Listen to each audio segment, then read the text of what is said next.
Welcome back to my channel. ಹೊಸದಾಗಿ channel ನೋಡ್ತಾ ಇದ್ದರೆ ಸಬ್ಸ್ಕ್ರೈಬ್ ಮಾಡಿಕೊಂಡು ಸಪೋರ್ಟ್ ಮಾಡಿ. ವಾರಾಹಿ ದೇವಿಯ ಆಶೀರ್ವಾದ ಎಲ್ಲರ ಮೇಲೂ ಇರಲಿ ಅಂತ ವಿಡಿಯೋ ಪ್ರಾರಂಭ ಮಾಡ್ತಾ ಇದ್ದೀನಿ. ಇದೇ ಶನಿವಾರ ಅಮಾವಾಸ್ಯೆ ಪ್ಲಸ್ ಶನಿ ಜಯಂತಿ. ಶನಿ ಜಯಂತಿ ಶನಿವಾರ ಬಂದಿದೆ ಅಂತ ಹೇಳಿದ್ರೆ ತುಂಬ ಜನ ಸ್ನೇಹಿತರೆ ಒಂದು ರೀತಿಯಲ್ಲಿ ಶನಿ ದೇವರು ನಮ್ಮ ಒಂದು ಇದರಲ್ಲಿ ಕಷ್ಟಗಳು ಕೊಡ್ತಾ ಇದ್ದಾರೆ ಅಂತ ಭಯಪಡ್ತಾರೆ. ಆದರೆ ನಮ್ಮ ಜೀವನದಲ್ಲಿ ಅರ್ಧಾಷ್ಟಮ ಶನಿ ನಮಗೆ ಆ ಶನಿ ದೋಷಗಳು ಕಾಡ್ತಾ ಇದೆ ಅಂದರೆ ನಮ್ಮನ್ನು ಇನ್ನಷ್ಟು ಮತ್ತಷ್ಟು ಗಟ್ಟಿ ಮಾಡೋದಕ್ಕೆ ಅಂತಲೇ ಬಂದಿರುವಂಥದ್ದು. ಆದರೆ ಹೋಗ್ಬೇಕಾದ್ರೇ ತುಂಬ ಒಳ್ಳೆಯದನ್ನು ಮಾಡಿ ನಮ್ಮ ಜೀವನದಲ್ಲಿ ನಾವು ಅಷ್ಟೊಂದು ಸಂತೋಷವನ್ನು ನೋಡೇ ಇರೋದಿಲ್ಲ.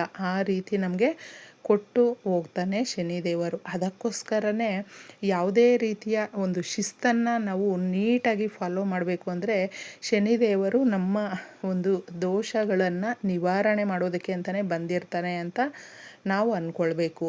ಶನಿವಾರ ಮುಖ್ಯವಾಗಿ ನೀವು ಎಣ್ಣೆಯನ್ನು ಅಂದರೆ ಎಳ್ಳೆಣ್ಣೆಯನ್ನು ಕ್ಲೀನಾಗಿ ದೇಹಕ್ಕೆ ಮಸಾಜ್ ಮಾಡ್ಕೊಳ್ತಾ ಸ್ನಾನ ಮಾಡ್ಕೊಳ್ಳೋದ್ರಿಂದ ಆ ಶನಿ ದೋಷಗಳು ಅರ್ಧಾಷ್ಟಮ ಶನಿ ಏನಿರುತ್ತೋ ಅದನ್ನು ಪೂರ್ತಿಯಾಗಿ ನಿವಾರಣೆ ಮಾಡಿಕೊಳ್ಳಬಹುದು.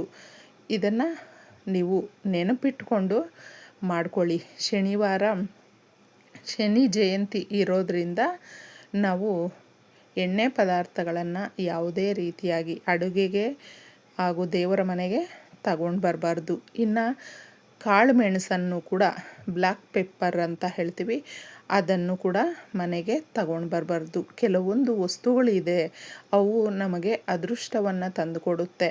ಹಾಗೂ ಕೆಲವೊಂದು ವಸ್ತುಗಳನ್ನು ನಾವು ಈ ದಿನಗಳಲ್ಲಿ ತಗೊಂಡು ಬರದೇ ಇರುವಂಥದ್ದು ತುಂಬ ಒಳ್ಳೆಯದು. ಆ ಥರ ತಗೊಂಡೇನಾದರೂ ಬಂದರೆ ನಾವು ಇನ್ನಷ್ಟು ಕಷ್ಟಕ್ಕೆ ಸಾಲಕ್ಕೆ ಗುರಿಯಾಗ್ತೀವಿ, ಮತ್ತಷ್ಟು ಕಷ್ಟ ನಮ್ಮನ್ನು ಹುಡುಕೊಂಡು ಬರುತ್ತೆ. ಅದಕ್ಕೆ ಕಬ್ಬಿಣದ ವಸ್ತುಗಳನ್ನು, ವುಡನ್ ವಸ್ತುಗಳನ್ನು ಹಾಗೂ ಶಾರ್ಪಾಗಿರುವಂಥ ವಸ್ತುಗಳನ್ನು ಮನೆಗೆ ಕೊಂಡ್ಕೊಂಡು ಬರಬೇಡಿ. ತುಂಬ ಜನ ಕಾಲಿಗೆ ಹಾಕ್ಕೊಳ್ಳುವಂಥ ಚಪ್ಪಲಿ ಆಗಿರಬಹುದು, ಆ ದಿನಗಳಲ್ಲಿ ಹ್ಯಾನಿಟಿ ಬ್ಯಾಗ್ ಆಗಿರಬಹುದು, ಈ ಥರ ಬಟ್ಟೆಗಳು ಬ್ಲ್ಯಾಕ್ ಕಲ್ಲರಲ್ಲಿರುವಂಥದ್ದು ಕಪ್ಪು ಬಟ್ಟೆಗಳನ್ನು ಈ ಥರ ತಗೊಂಡು ಬಂದುಬಿಡ್ತಾರೆ. ಅಂದರೆ ನಮಗೆ ಕ್ಯಾಶುಯಲ್ಲಾಗಿ ಎಲ್ಲ ದಿನಗಳು ಒಂದೇ ಅನ್ನೋ ಥರ ಒಂದು ಇದರಲ್ಲಿ ತಗೊಂಡು ಬಂದುಬಿಡ್ತಾರೆ.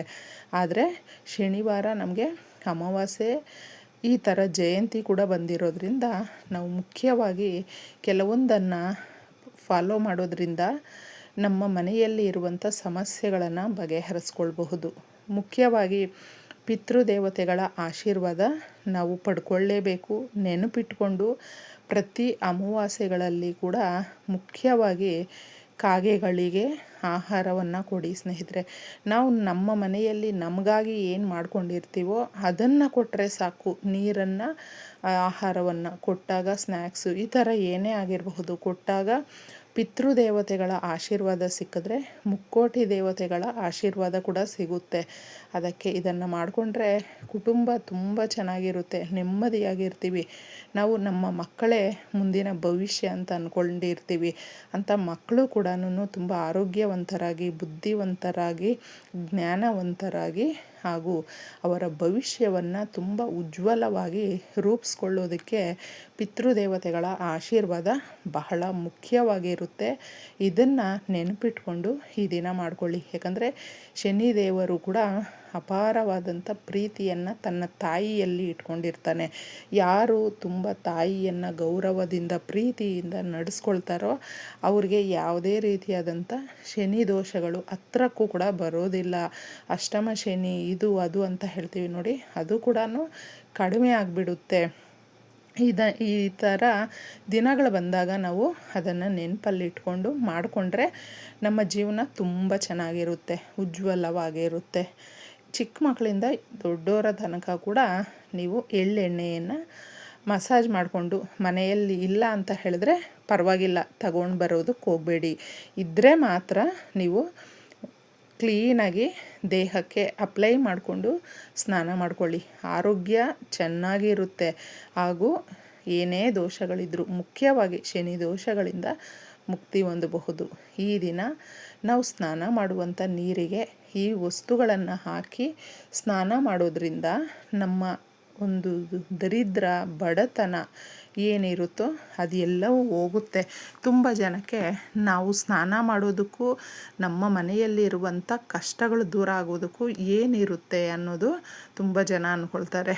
ಪ್ರತಿಯೊಂದು ಕೂಡ ನಾವು ಒಂದು ಜಾಗಕ್ಕೆ ಹೋಗಿ ಬಂದರೂ ನಾವು ಯಾವ ಥರ ನಡ್ಕೊಳ್ತೀವಿ, ನಾವು ಸ್ನಾನ ಮಾಡುವಂಥದ್ದು, ಅಡುಗೆ ಮಾಡುವಂಥದ್ದು, ಊಟ ಮಾಡುವಂಥದ್ದು ಪ್ರತಿಯೊಂದು ಕೂಡ ಪ್ರಕೃತಿಯಲ್ಲಿ ಬದಲಾವಣೆಗಳನ್ನು ಈ ಒಂದು ದಿನಗಳಲ್ಲಿ, ವಿಶೇಷವಾದ ದಿನಗಳಲ್ಲಿ ತಂದು ಕೊಡೋದ್ರಿಂದ ನಾವು ಸ್ವಲ್ಪ ಎಚ್ಚರಿಕೆಯಿಂದ ನಡ್ಕೊಳ್ಬೇಕಾಗುತ್ತೆ. ಸ್ನಾನದ ನೀರಿಗೆ ನೋಡಿ ಈ 3 ವಸ್ತುಗಳನ್ನು ತಿಳಿಸ್ತಾ ಇದ್ದೀನಿ. ಇದರಲ್ಲಿ ನೀವು ಯಾವುದಾದ್ರೂ ಕನಿಷ್ಠ ಪಕ್ಷ ಒಂದನ್ನಾದರೂ ಬಳಸ್ಕೊಳ್ಳಿ.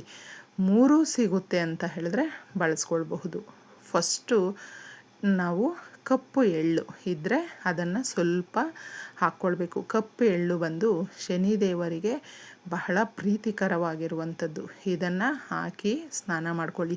ಶಂಕು ಪುಷ್ಪಗಳು ಅಂದರೆ ಶಿವಸ್ವಾಮಿಗೆ ಹಾಗೂ ಮುಖ್ಯವಾಗಿ ಶನಿದೇವರಿಗೆ ಇಷ್ಟವಾಗುವಂಥದ್ದು. ಶನಿದೇವರು ಬಂದು ಈ ಶಿವಸ್ವಾಮಿಯ ಭಕ್ತ, ಅದರಿಂದ ಶಿಷ್ಯ ಆಗಿರೋದ್ರಿಂದ ನಾವು ಇದನ್ನು ಬಳಸೋದ್ರಿಂದ ಶನಿದೇವರ ಏನೇ ಒಂದು ನಮಗೆ ಶನಿ ದೋಷಗಳು ಅನ್ನೋದಿದ್ದರೆ ಮುಕ್ತಿ ಹೊಂದುತ್ತೆ.